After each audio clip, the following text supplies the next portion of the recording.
Hello, and welcome to Basics to Brilliance Haematology Podcast, the podcast series that will take your basic haematology knowledge up to a level needed to be an effective haematology registrar. We hope that the content we cover here will help you prepare for the dreaded Haematology FRC Path Part 1 examination. But most importantly, we hope that this series fills you with excitement for the fantastic, dynamic and highly rewarding specialty of haematology. My name is Dr. Anharad Everden, Haematology ST5 Registrar in the Southwest Deanery. And my name's Dr. David Fazy, Haematology SHO, with aspirations to be a haemreg.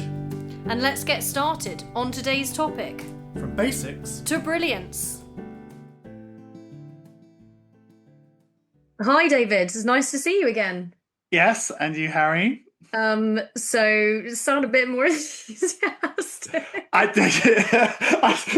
You have been very, very keen on the old textual messages about inhibitors today, so I'm worried. Okay. Yeah, we're going to do inhibitors and haemophilia today. We'll talk a bit about what an inhibitor is. I know we've talked a bit about that before with the lab stuff. We'll talk about like risk factors for developing an inhibitor, the different properties of an inhibitor, when we should suspect an inhibitor, how we detect them, and then basically management of patients with inhibitors with haemophilia A. We're not going to go into too much of the lab stuff in this episode, mainly because we've already covered it in previous practical hemostasis-based podcasts. So if you're a bit rusty on a Bethesda assay, it might be worth going back and listening to that first for the listeners at home. For David, it's too late, right? Yeah, I was going to say, can I have 10 minutes instead of just embarrassing myself? It'll be fine. I will blag my way through and use my standard call the reg answer. Okay, so what do you understand by if someone says that a haemophilia A patient's got an inhibitor? What does that mean to you? So from what an inhibitor is an alloantibody, usually, and I guess in this case it's directed towards a clotting factor. So it sort of binds and neutralizes the replacement factor, making therapy not great. Yeah, amazing. So that's exactly it. And is it a common situation? So I've only heard of it in sort of haemophilia A. People with pretty bad disease, I think, get inhibitors. I don't know about haemophilia B, but yeah.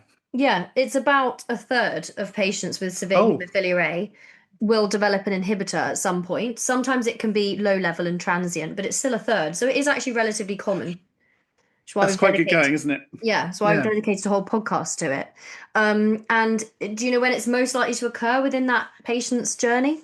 So we talked about, I think mentioned in our last podcast, usually early on. Yes, exactly. So within the first 25 doses of treatment is usually kind of the window at which, if you're going to get an inhibitor, it's usually then. They say the median time of inhibitor presentation is about between 10 and 15 emergency doses. So yeah, okay, so good. So it's an antibody and it binds to factor VIII and it neutralizes it. Are there any other types of inhibitors which are less common that can act in a different way to still cause a bleeding problem? Yes, I don't know of any. So you can get a rare antibody that causes increased clearance of factor VIII. Okay. So I've actually seen that down in Truro. We had a patient that basically when we gave factor, their 15-minute post-dose peak was nice and high, but it cleared really quickly at the 4 hours.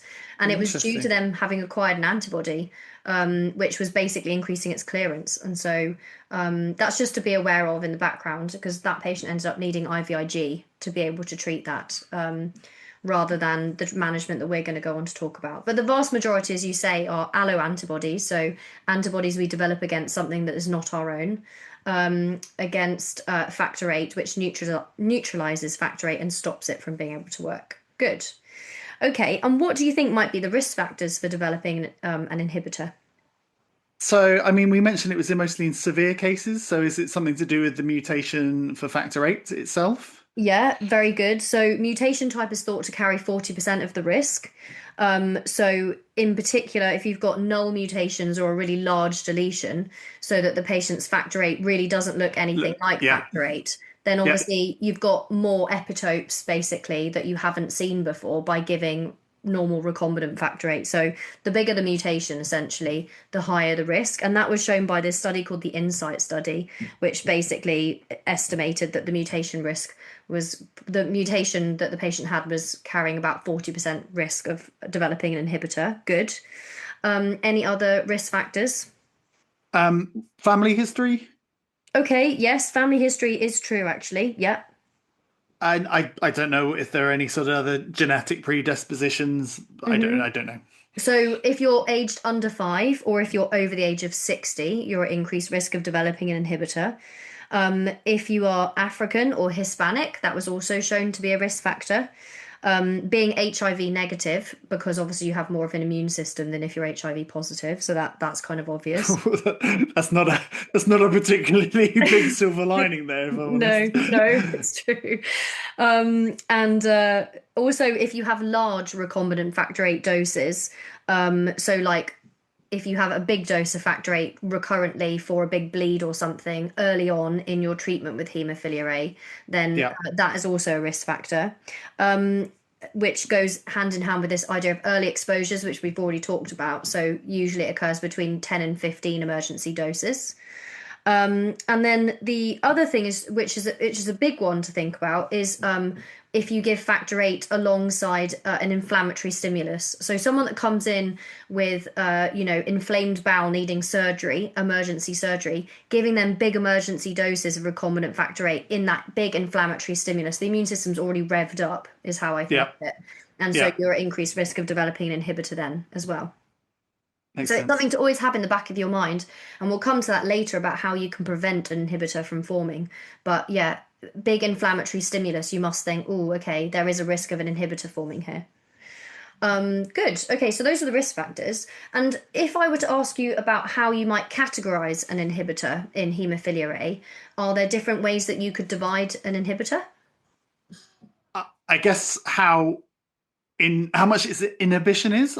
I mean, we talked about we mentioned the Bethesda assay Yes. earlier. Yeah. I'm sure there was. Did we talk about Bethesda units or something where you can measure how well the inhibitor responds to things? Yeah, yes, that's exactly. what I was after. Yeah. So we can divide an inhibitor into what we call a low titer inhibitor, which is where it's less than 5 Bethesda units, sorry. And then high titer inhibitors, which is 5 or more Bethesda units per mil. So those are your high and low titer inhibitors. So that's one way. Another way is also low and high responder. So a low responder antibody is one that remains low even on repeated exposure, as a high responder is one where you get quite a sharp amnestic response. So you get quite a sharp rise in the antibody production 5 to 8 days after the formation of the inhibitor, probably due to like memory cell formation and stuff. So it just depends on the individual and the antibody they form. Some can be low responders where they remain relatively low and they're not so much of a problem as a result. And others can develop high responder antibodies where it really does increase and really does neutralize all of your factor VIII. And then just more generally, you should always think about inhibitors in terms of time dependency. So time dependent being your factor VIII inhibitor, and time independent or immediate acting being your factor IX inhibitor. And we talked a little bit about that a long time ago when we did a podcast on that. But do you remember how that means, what that means in terms of mixing studies? I've got nothing. No, that's fine. So basically, the factor IX in haemophilia B, the factor IX antibody that you develop, acts immediately. And so on a 50-50 mix, you don't need to incubate to see the inhibition. But factor VIII is time dependent and shows first order kinetics. And therefore, it's really important that although you do the immediate mix, the 50-50 mix may not show any different. Yeah. Is this when you did the 120-minute one afterwards? Exactly. Yeah, exactly. And so that's just important to remember as well. So we can divide inhibitors into low responder and high responder.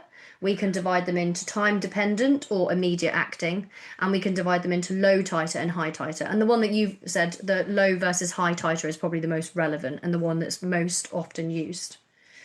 Okay, great. So what would make you think that someone might have an inhibitor, David?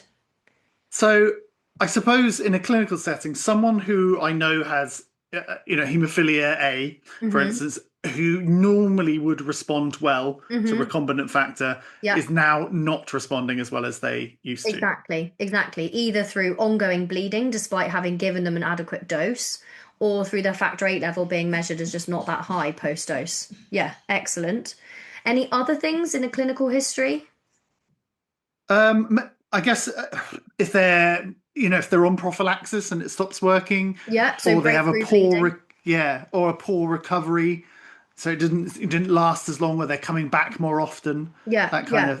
kind of So what you're yeah, describing is a change in bleeding pattern, which is the other yeah. big thing. So one is like basically failure of treatment, and the second is like a change in the bleeding pattern. So, and then also just talking as a little side note about haemophilia B with the immediate acting inhibitor. Do you remember how they can sometimes present when you give the Benefix factor IX replacement with an inhibitor? Uh, you might need to remind me. That's fine. Because it's immediate, just think of it in that way. It's an allergic reaction and they can get anaphylaxis, Yeah. which is why they have to be, near a resus trolley for the first 20 doses or whatever. Okay, good. So that's when you would suspect an inhibitor. And we also do surveillance routinely to look for inhibitors as well, because what we don't want to find is that someone doesn't respond to treatment when we really need them to respond to treatment, Yeah. like they're going for elective surgery, for example. So, times that when do you think might be sensible to screen for an inhibitor? So I suppose when they're well, when they're not, don't Yeah. have any infections, don't have any bleeding going Yes. on. Yeah. Yeah. So when you can normalize all the variables that would usually cause the assays to go off. Yeah, and also, I mean more generally, like when would you do it in terms of it being something you would think to send off, and it would be before any invasive elective procedure. So Okay. Yeah. if they know they're going to need a tooth pulled out, or because they all go through the MDT for an elective, I don't know, gallbladder removal. And so you would definitely want to screen for an inhibitor before that, so that you know that they've not got an inhibitor and you can make an appropriate treatment plan as a result. And then the other time that you should think about screening for an inhibitor is before and after a switch of concentrate. So, if you remember, we were saying last time about all the different types of factor VIII replacement you have. So, the standard recombinant factor VIII, and then the extended half life products, and then the very extended half life products. They're all new things, potentially with new epitopes when you switch from one to the next. So, screening beforehand as a baseline and screening after changing concentrate is also a good idea to make sure that you don't miss an inhibitor developing. And then you also have like routine periods of time of which you need to screen for an inhibitor. So mild to moderate patients, it's yearly. And then 2 to 3 weeks after any intensive treatment, like a bleed where they've needed on-demand therapy, and then after surgery. But for the severe haemophilias, you actually have to test for an inhibitor. And I'm not sure if we're that good at doing this, but the guidelines say you should test for an inhibitor every third emergency dose or every 3 months, whichever's soonest until the 20th emergency dose has been given. And then after that, you can go to 3 to 6 monthly. So it's quite frequent. And I guess that makes sense because, a third of patients with severe haemophilia at some point are going to develop an inhibitor. So, yeah, so that's Yeah. It's better to know than get caught out, I suppose. Yes, exactly. Yeah, because it's a total nightmare if you have somebody bleeding and you don't know they've got an inhibitor and you're giving treatment, you're thinking it's okay and then it's not okay. And yeah. Okay, so that's sort of basics about properties of an inhibitor, when to look for them. How do we detect an inhibitor, David? So I guess mixing study that fails to correct. Yeah, very good. We can do factor VIII assay, Mm-hmm. Yeah. and then our Bethesda assay. Yeah, great. Exactly. So the factor VIII assay, you should do it 48 hours post dose if possible. Because we then say that if the factor VIII is detectable at 48 hours, then it means that the half-life of that factor VIII in the body must be at least 7 hours. And the reason why we use 7 hours as a cutoff is because studies show that the shortest half-life that they've ever recorded of factor VIII in a person's body was in this 1-year-old child, and it was 7 hours. So, and they didn't have an inhibitor. So basically, because if you remember, like children have quite a high metabolism and you have to adjust what you give them in terms of recombinant factor VIII because they can metabolize it quicker and differently to adults. So They basically said, look, this child doesn't have an inhibitor and they've got the shortest half-life we've seen of factor VIII, which is 7 hours in the body. Therefore, if you have detectable factor VIII, if you have a half-life of factor VIII in the body that's more than 7 hours, then you mustn't have an inhibitor. So Nice. if you can detect factor VIII at 48 hours, then you've got at least a 7-hour half-life of that factor. Yep. So good. So you do a factor VIII assay at 48 hours post-dose. Obviously, if it was an emergency and they're bleeding and you don't know why and you've given them treatment, you can also just do a factor VIII level post-dose, like, 15 minutes post or 4 hours post or whenever you have the clinical concern. And if the factor VIII is too low, then that will also tell you that there's an inhibitor. And then you said a Bethesda assay. I'm not going to go into loads of detail about it, as I said, because we've done a whole other podcast on it. But essentially, I think of it as a bit of a mixing study where you're taking the patient's plasma as the potential source of antibody and you're mixing it as a 50-50 mix with normal plasma containing factor VIII. And then you assay the amount of factor VIII after incubation that's left over. And it's a way of quantifying how strong your inhibitor is. So we would do a Bethesda assay. And they say that if you have a residual factor VIII level of between 80 to 100%, then there's no inhibitor. Okay. Which is interesting, but I think what they're saying there is that there is a natural degree of loss of factor VIII anyway, just through like incubation with time. So therefore they're allowing that leeway of 80 to 100% of what it was at the beginning for it to still mean that there's no significant inhibitor. So yeah, mixing studies, factor VIII assay level, particularly a trough level at 48 hours, and a Bethesda assay are the tests we would do. There are other tests, more specialist tests that you can also do to look for an inhibitor, one of which is an ELISA. So this is just, antibody stuck to the bottom of a well, put the patient's blood in, wash it, add another antibody that binds to that antibody, and then, some sort of colorimetric change. What is the problem with doing an ELISA compared to these more functional assays like the Bethesda assay, do you think? I guess it's not going to tell you. It would tell you that the presence of an inhibitor is there, but I guess it's not clinically that useful. Exactly. You don't know whether that is an actual neutralizing antibody or whether it's just an antibody that's binding but doesn't have any effect on factor VIII activity. Exactly. Yeah. But it would be useful in my patient I said about before, where the factor VIII activity was fine. So the Bethesda assay was fine, but factor VIII was being cleared faster by the antibody. And that's when an ELISA test might be really useful. Good. And then they also talk about this thing a lot, and I'm not sure particularly how useful it is, but they talk about it a lot in guidelines and things, this concept of in vivo recovery, or the IVR. And essentially, it's basically you give some factor VIII in somebody you think has an inhibitor, and you measure the factor VIII levels pre and post the infusion. And then you take that difference, so the increase in factor VIII that you've seen, and you divide it by the dose that you infused, and that gives you a number. So it's basically just looking at how well you're able to increase the factor VIII in the patient's blood, despite the antibody being present. And I guess you could use that for monitoring as well. Then. Yeah, exactly. And I think that's why they talk about it a lot in like papers, particularly on how to do immune induction tolerance that we'll talk about in a bit. They do talk about the IVR quite a lot. So it's useful to understand what that measure is. And then the most sensitive, if they asked you in an exam, this is really for exam purposes, if they asked you for the most sensitive way to detect an inhibitor, then it's by doing factor VIII half-life studies, where you basically, give some factor VIII and then do regular measurements to actually see what the half-life is. That's supposed to be the most sensitive way. But in reality, we do mixed. Yeah, I was going to say, in practical purposes, that sounds like a real pain in the bum. We're probably just going to do a mixing study, a factor VIII assay, and a Bethesda assay. And the Bethesda will then also tell us how strong the inhibitor is. Yeah, lovely. Good. Yeah. And the other thing to just say is if you do get a dodgy result and it suggests the patient has an inhibitor, the first thing you're going to do is repeat it. Okay, so we don't take that someone has an inhibitor based on just one test. Great. Okay, so we have a patient that has an inhibitor. Well, even before then, obviously having an inhibitor is not good news. Yeah. Are there things that you think we could do to prevent an inhibitor from forming? So I guess the amount of inoculations they have, or the amount of times they have it, makes them more likely to produce an inhibitor. So I guess Mhm.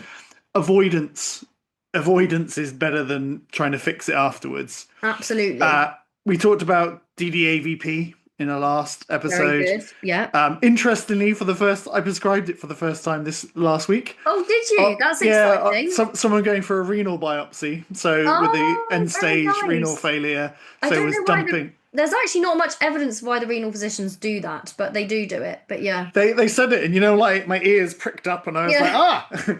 I know a Yeah. thing. Yeah. Yeah, yeah. I know it's a bit Um, strange that they do that because, like, if they're not deficient in von Willebrand's or factor VIII, why are they really giving DDAVP? But anyway, we won't go into that. I have looked yeah, that up to yeah. see if there is Let's not evidence pick our for it. fight. Yeah, No, yeah, okay, yeah, yeah.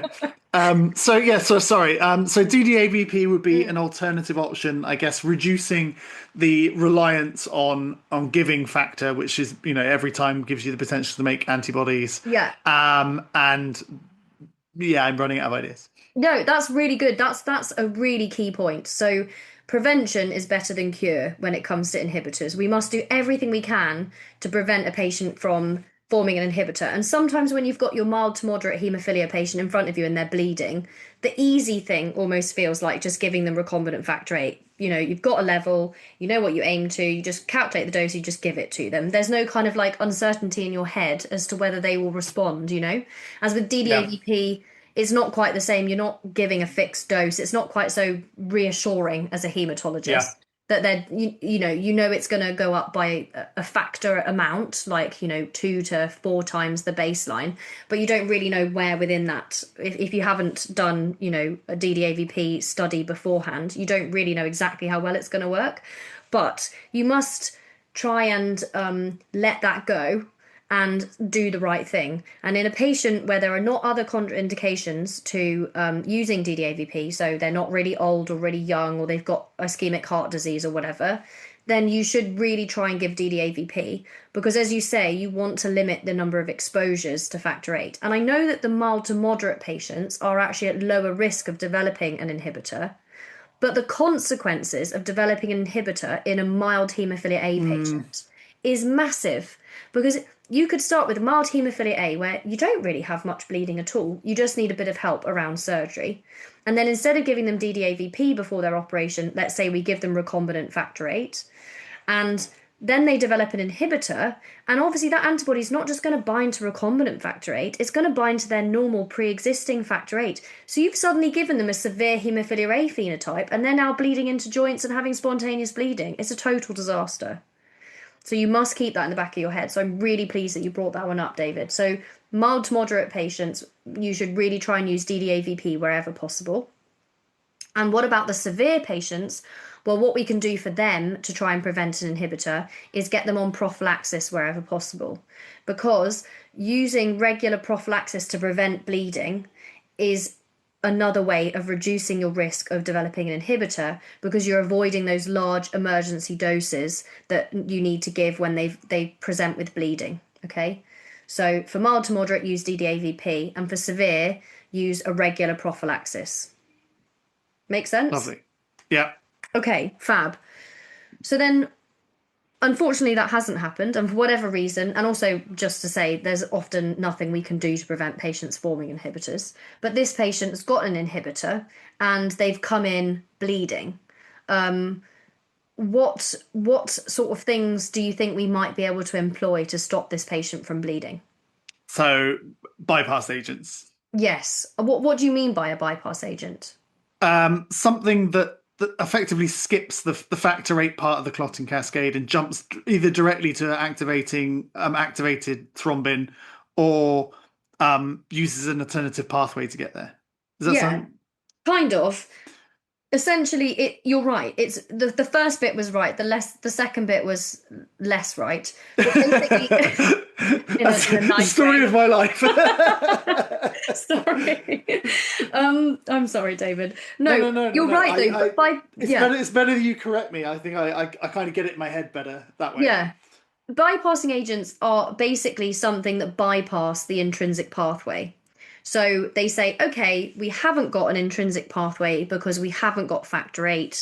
There's an antibody that's completely ruining anything we do with factor VIII and the intrinsic pathway. Let's just rev up the extrinsic pathway. So let's get that factor VII tissue factor stuff going to make factor X that way. And then 10 can go via 5 down to 2 and make your fibrin. So it's like revving up one side of that clotting pathway because we know that the intrinsic pathway is just probably not going to happen. And so that's how I think of it. Yeah. And so there are sort of two main bypassing agents that you need to be aware of. One is called Novo-7, which is, do you know what Novo-7 is? No. No, that's fair enough. I would definitely have not heard of it as an IMT. So Novo-7 is a recombinant factor VIIa. So it's an activated recombinant factor VIIa. And what they think happens is the factor VII goes in, binds to the surface of activated platelets at the site of injury, and then promotes factor Xa formation through that extrinsic pathway. It takes about 15 minutes from... So I think that's what I was trying to get to before about using the extrinsic pathway. Yes. But I just, Yeah.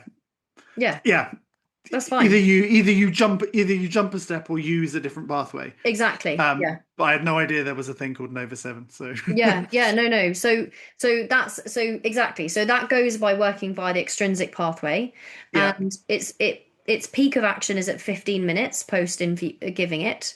And the dose is just a single standard dose, regardless of what factor VIII levels or what the antibody levels or anything are. So it's just 270 micrograms per kilogram as a single dose. So patient bleeding, crack open that dose, give it, regardless of anything. It's just a fixed dose per weight. Is in your experience, is that what they use most often? Trust specific? I think it's probably trust specific. I've used more FVIII than I have recombinant 7. Because I've heard of FVIII, but I've never heard of Novo-7. It might be a cost thing. I don't know.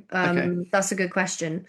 The problem with Novo-7 is that the half-life is only 2 hours long, and so that's annoying because it means you're going to have to do regular dosing. And for elective surgery, if you're using it pre-elective surgery for somebody with an inhibitor, you give a single bolus and then you have to keep bolusing every 2 hours. Or sometimes you can have a continuous infusion set up. So that's annoying. And the other really annoying thing about Novo-7 is you can't titrate it because, you don't measure your factor VII levels and aim for a certain level like you do with factor VIII. You just give a dose and then you just titrate it to the clinical response of bleeding. So if they're still bleeding, you might give a bit more, sort of thing. So it's less satisfying.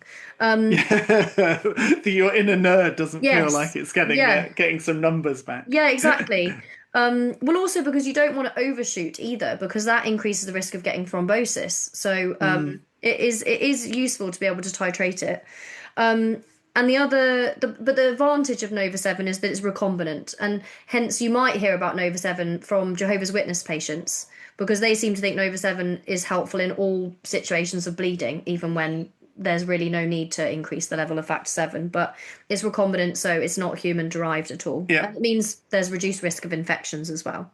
So that's Novo-7. The other one is FVIII, which is an acronym for Factor VIII Inhibitor Bypassing Agent, also known as Activated Prothrombin Complex Concentrate. Makes sense. So PCC, we all know and love as our factor 2, 7, 9, and 10, designed by drug companies to specifically to reverse warfarin and to make sales by doing that. Activated PCC is exactly the same. It's 2, 7, 9, and 10, but the 7 is activated.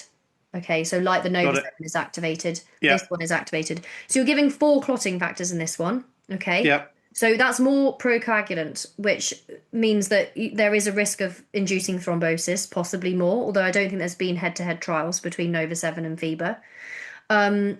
Onset of action is between 15 and 30 minutes, so very much the same as the Novo-7. But it is plasma-derived, which means that you've got a risk of infection potentially. And because it's plasma-derived, there's a risk of contamination with some factor VIII in there because it's come from real plasma with all the factors in. So that can be a problem when you're doing immune tolerance induction, which we'll talk about in a bit. And the other thing is that we cannot give FVIII to patients on emicizumab because in those Haven trials of emicizumab, some patients developed like a thrombotic microangiopathy type picture with the use of emicizumab and FVIII together. And if you remember, that was the FVIII was the substance that we would take out of people's homes before putting them on emicizumab to make sure that they didn't accidentally take FVIII for breakthrough bleeding whilst on emicizumab. So you can't use them together. But in general, we do use FVIII, in my experience, more than Nova-7, probably because of the half-life as well, actually, David, having thought about it, because FVIII's half-life is 12 hours, 8 to 12 hours, so very much like factor VIII. Yeah. Which means you're not there doing 2-hourly boluses. Do you know what I mean? Yeah. So again, it's a standard dose for a bleeding patient of 50 to 100 international units per kilogram, and then you can just dose that every 12 to 24 hours, depending on clinical response. Again, there's nothing you can titrate. You don't know where you are within that. You just kind of hope for the best, basically. Yeah. So those are your two bypassing agents. They're both using the extrinsic pathway and basically revving up that extrinsic pathway to overcome the fact that the intrinsic pathway is not working very well. Lovely. And then there's one other really cool thing, which I don't know if you would count it as a bypassing agent, because, I mean, it's bypassing the inhibitor, but it's not bypassing the role of factor VIII. And that's something called obizor. Have you heard of obizor before? Never heard of obizor. So it's very cool. It's factor VIII, recombinant factor VIII from a pig.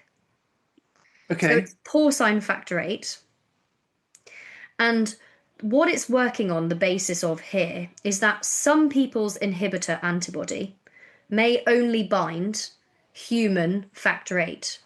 And there might be something slightly different about how porcine factor VIII looks to that antibody, such that the antibody doesn't bind it. So obviously some patients will have an antibody that will bind porcine, bovine, human, factor VIII. They don't care. You know, they've got some common epitope that it's binding to and neutralizing it. But there are some patients that will have an inhibitor to factor VIII, which doesn't kind of cross-bind to porcine factor VIII. And so therefore, you can give these patients porcine factor VIII to overcome the inhibitor. And what's really lush about that is you can titrate it.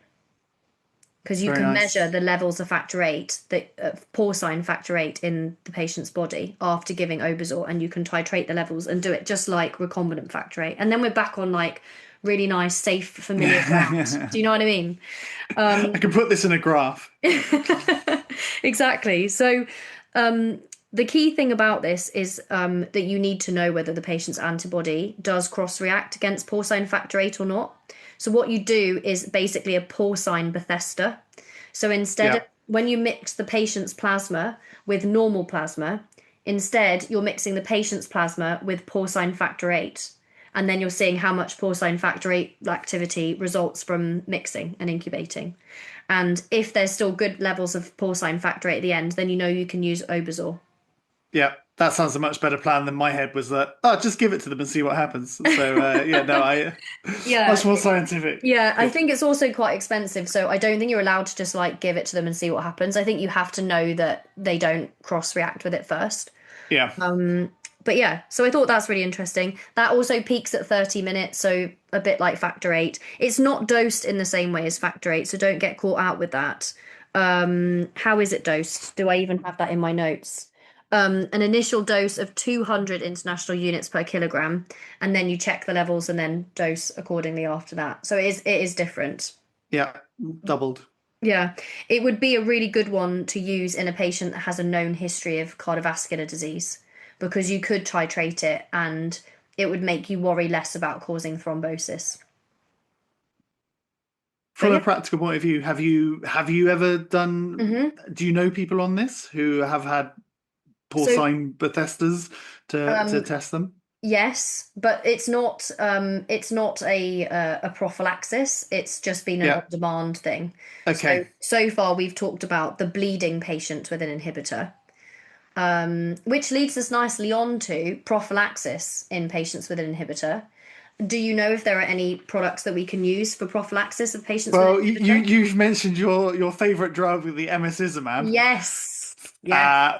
I'm not quite sure how that works as a prophylactic, but I'm sure I'm about to get educated.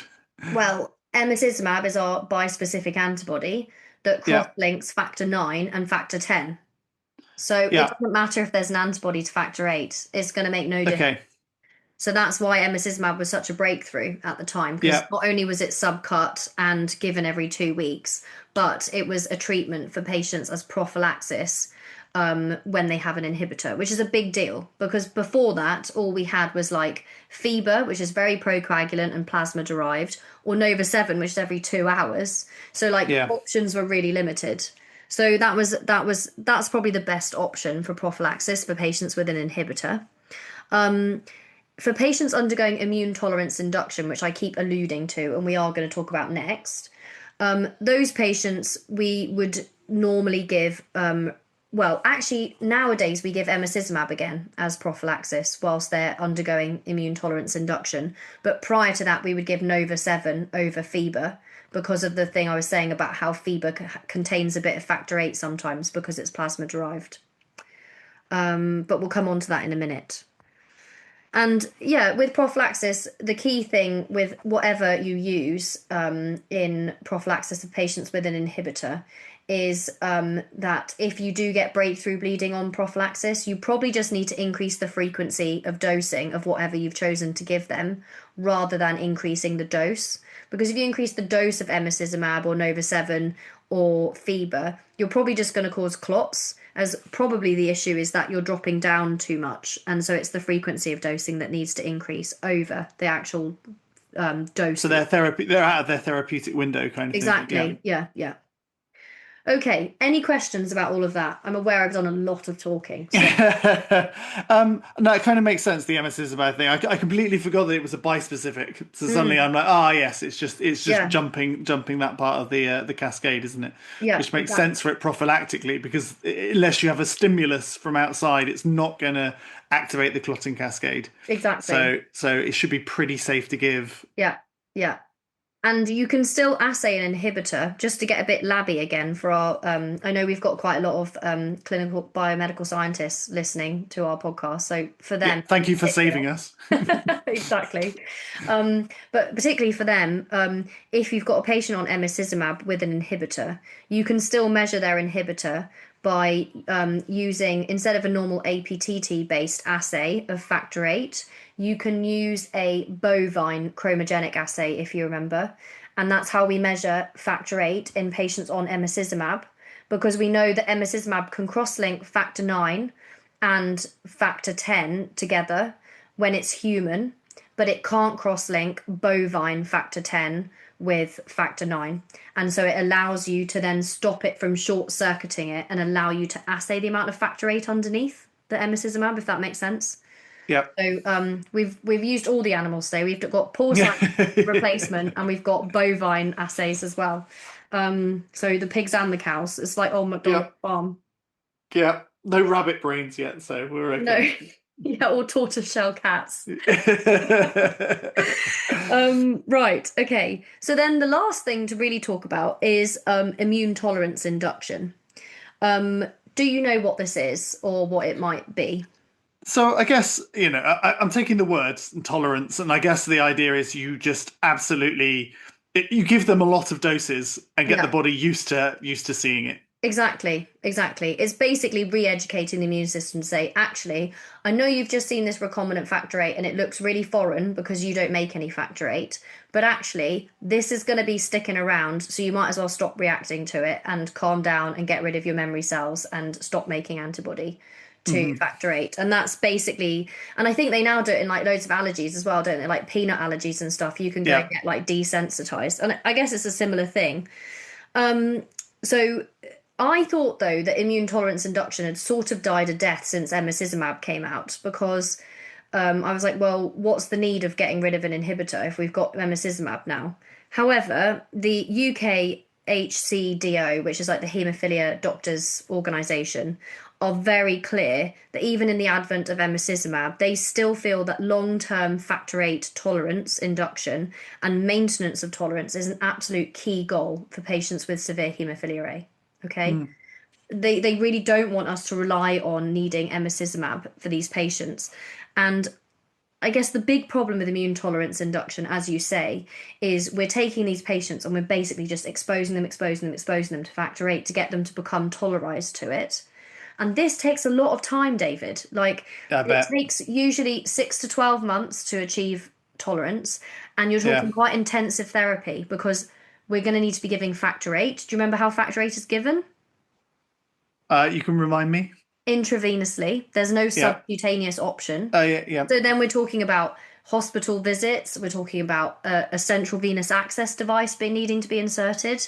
And then, infusions either Monday, Wednesday, Friday, or every other day. So either of those dosings, it's intensive. Yeah. So It almost it's, sounds like dialysis, doesn't it? It's that kind yeah, of it's commitment. it's a big commitment both to the patient and to the family as well if they're a young child. So we have to basically view immune tolerance induction as a real long-term investment. It's an initial high cost compared with the cost of just putting them on emicizumab and they'll be, relatively treatment burden free. But for the sake of a much better long-term outlook compared to having a persistent inhibitor. Because we know people with persistent inhibitors, they do have more difficult bleeding to manage. And when they get breakthrough bleeding on emicizumab, that can be really challenging. So if there's any way that we can, as soon as we detect an inhibitor, tolerize that patient as quickly as possible and get rid of the inhibitor, then we should do that. Okay, so it's a big, high cost, high intensity thing, but for a good long-term outcome. And Um, that kind of tolerance, does it last? It does last, and we'll come to that, but yeah, no, we can talk about that now. It does last, but you do still need to have some maintenance factor VIII ongoing. So Okay. there was one patient in the HIVneg study, one of the emicizumab trials, that did have successful immune tolerance induction and then went on to emicizumab instead of having ongoing recombinant factor VIII. Yeah. And they actually did lose their tolerance and they relapsed and developed an inhibitor again. So, I mean, that's only n equals one, but we certainly know that you probably, and it makes sense that you probably do need some ongoing exposure. Nowhere near as intense as the immune tolerance induction, but still something that would require a relatively regular infusion of factor VIII, which is annoying. Um, so and the second thing to say that's changed a lot recently is that previously protocols for immune tolerance induction made you kind of wait for this window where you'd assess the titer of the inhibitor and wait to see if it came down to a certain level before starting immune tolerance induction. As now that guidance has changed, now we just say start it as soon as possible. It doesn't matter how high the Bethesda units are, just crack on ASAP. Okay. So when you find a new inhibitor in somebody with severe haemophilia A, you double check it you repeat your tests and you confirm that there is an inhibitor. And then basically you should then be getting central venous access device inserted. Hmm. And you should be checking the inhibitor titer using the bovine chromogenic Bethesda assay that I was saying about earlier, because Yeah. they may need ongoing emicizumab whilst they're having immune tolerance induction. So you want to assay that factor VIII level using a like for like, because if they're going to be on emicizumab later, you're going to be assaying the titer of the inhibitor using a bovine chromogenic assay, and you want to compare that later. So you do a baseline bovine chromogenic Bethesda assay, and you get your central venous access device inserted, and then you basically get started straight away. You don't wait for anything. And that's why it's important to detect inhibitors early, because the earlier you catch them, the quicker you can get on to immune tolerance induction, and ultimately, the more likely you are to be successful at getting rid of that inhibitor. Lovely. So, how successful is immune tolerance induction? Well, overall success rate is somewhere around the ballpark figure of 70%. So it's pretty Oh, good. that's actually quite good. Yeah, I Yeah, wasn't expecting it to be quite so. Yeah, I yeah, can see why it's stuck around and it's being pushed. If that's a pretty good turnaround, isn't it it? is. It is. And Hmm. what do you think might increase the chance of success? Well, I guess continuing to have it, like you said, continue inoculations? I'm not sure. Yes, yeah, and likewise, interruptions to immune tolerance induction are a big problem, and they will really reduce your risk of developing tolerance, which is why we have to really strive to make this treatment as tolerable to the patient and family as Mm. possible. Um, Other things are that will predict an improved success rate are fewer emergency doses prior to starting immune tolerance induction, a historic peak titer of less than 200 Bethesda units. So if your titer goes up to above 200, people have been shown to not respond as well, I guess because Yeah. the antibody's just really strong. Yeah. And if your Bethesda units are less than 10 at the start of immune tolerance induction, then that's also a good place to start. And if they're less than 5 years from the appearance of the inhibitor before they start immune tolerance induction, that's also better. So basically, trying to minimize the number of emergency doses of factor VIII they have between developing inhibitor and starting tolerance. And basically, the lower the level, the better you're likely to do. But the key thing that we can modify is reducing the amount of interruptions that you might have to tolerance as you start. Does that make sense? Yeah, no, for sure. Okay. And we know patients that have like a super responder antibody. So you know how we were talking about low and high responder Yeah, antibodies? yeah. A super high one is where their Bethesda units go above 500. We know that they really don't do particularly well. It sounds like their body is particularly put out by factor VIII in that case. Yes, Yeah. exactly. And then basically how it actually works is you, and again, this is a recent thing, based on how high your titer is at the beginning, will determine both whether you need emicizumab prophylaxis during tolerance and whether you use a high or a low dose of factor VIII. And that's basically born out of this trial by Hay and DiMichele. I don't know if I've pronounced that correctly, but basically they did the International Immune Tolerance Study, which was published in Blood in 2012, and they basically showed that actually if you have a really low Bethesda assay, Bethesda titer inhibitor at the beginning, you can get away with lower doses of factor VIII. And so basically, dependent on what your starting inhibitor Bethesda units are, will determine how much factor VIII you need to give them regularly, and also whether they need prophylaxis with emicizumab to prevent bleeding whilst you tolerize them for those 6 to 12 months. And then, Oh, but that still has to be, yeah, below that ridiculously high number of 500. Otherwise, it's, yes, yeah. yeah, yeah. Although I don't know if you would still try above 500 and see, because I think you've got nothing to lose. I think you would just consent the patient that you might not get tolerized, but it's worth a go. Yeah. I Um, guess it's a considerable undertaking. it is. It would be a But big discussion yeah. to have in clinic, yeah. Um, when you start immune tolerance induction, you start giving regular factor VIII. Your inhibitor assay will actually go up and up and up as you're getting more and more stimulus and you're getting more and more of an amnestic response. And then it will peak basically.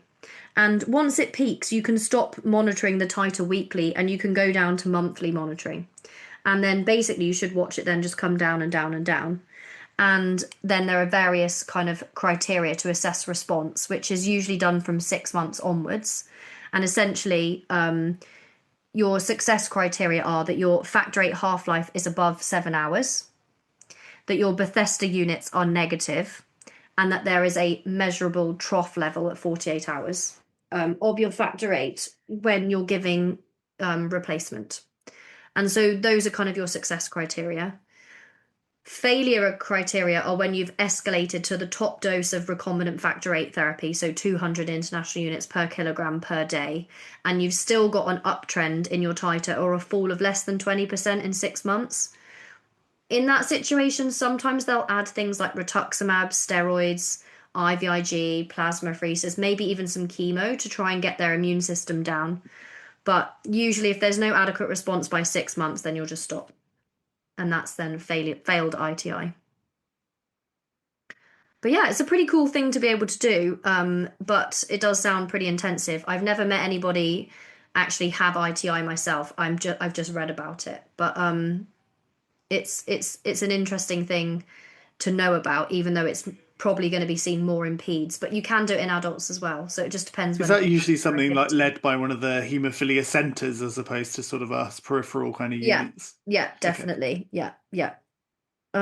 Good. I guess the last thing to say is that you can get an inhibitor to emicizumab, so you can get an anti-drug antibody, but it's less than 2% of cases. So think about it in somebody on emicizumab where their APTT is prolonging or they're getting breakthrough bleeding. But I would say that it's far more likely that compliance is the issue rather than an inhibitor. Yeah. As per usual.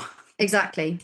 Oh, and something else to just say that you could get caught out with, not that you're going to be doing immune tolerance induction yourself, but one of the reasons that patients' inhibitors can go up is when they've got an intercurrent infection. So before you say someone's failed ITI, you always have to rule out a portacath infection first, because that could be the reason for them not doing very well, because they've just got that inflammatory infection stimulus. So, and finally, just one other interesting thing to say that I read the other day. There are some new trials at the moment, such as the FVIII trial, which has been using the extended half-life products for immune tolerance induction rather than the recombinant, like normal standard factor VIII, which is interesting because they have used those for severe haemophilia A with high historical peak titers, and they've been very effective at inducing tolerance within a short time with durable responses. And obviously this is going to reduce the treatment burden of having less treatment burden whilst being tolerized. So there are exciting things in the future, and I don't think this is the end of immune tolerance induction, despite products like emicizumab being on the market. Yeah, no more questions. My brain's fried. Maybe if you could sum this up in the nice golden nuggets that I'm used to, that'd be helpful. Okay, great. So first golden nugget is always think about an inhibitor and the possibility of an inhibitor in haemophilia A, particularly if the treatment you've given them isn't working or if their pattern of bleeding has changed. Then think, have they got an inhibitor? And think about inhibitors when you're treating patients with haemophilia. Think about, is this the best way that I can treat them to reduce the risk of them having an inhibitor in the future? I think point number 2 is that there are various treatment options available for patients if they do develop an inhibitor. One are the bypassing agents, which are what, David? Nova-7, Fever, and a porcine one, Obazor. Yes, Obazor, perfect, exactly. Obazor. And then there's also prophylaxis. Your favourite drug. Yeah. The emicizumab. Very good. Yeah. And that's your prophylactic option for patients with haemophilia A with an inhibitor.